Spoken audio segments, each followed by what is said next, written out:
Here we are at the flower show, and more importantly, we are in the garden that the Newt has created, this Italianesque garden. So I'm Stephen, I'm the head gardener at the Newt, and I came up with the design for the planting behind you here. This is a Perry-style courtyard garden that you would have found in Pompeii in 78 CE. And all the plants here are plants that we factually know the Romans would have used. We had a garden historian do a lot of research, and there's a good mixture here of edible plants and medicinal plants, and as you can see, it's in full flower at the moment.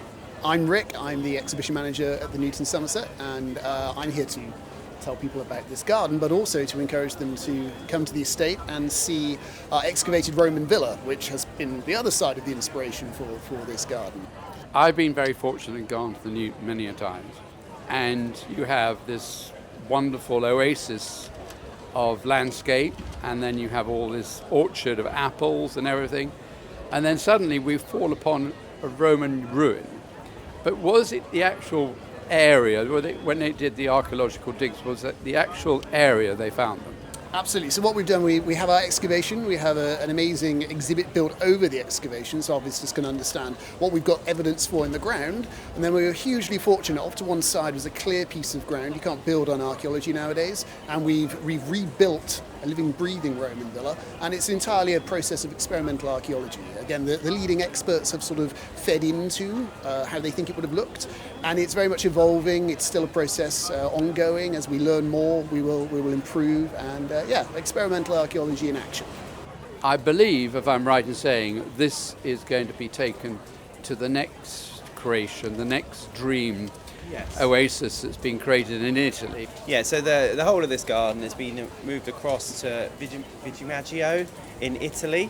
So it'll go over there and it will be reused over there. So nothing will be wasted.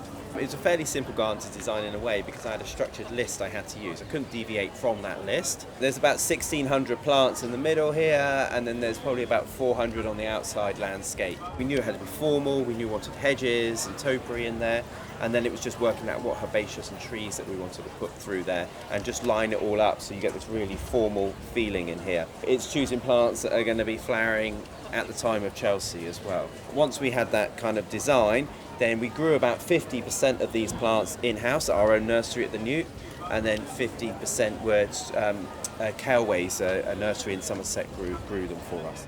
I love this concept of the water, the rainwater coming off the tiles. So the idea of this, it feels like it's raining. We've got a tank system that goes through. The Romans would have collected rainwater through these gullies and reused the water. So it's taken a little bit of inspiration from that.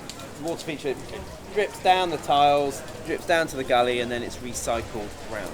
But if it does rain at Chelsea, it doesn't normally rain at Chelsea, but we hope we'll turn this off so you actually just have the actual rain coming down. So.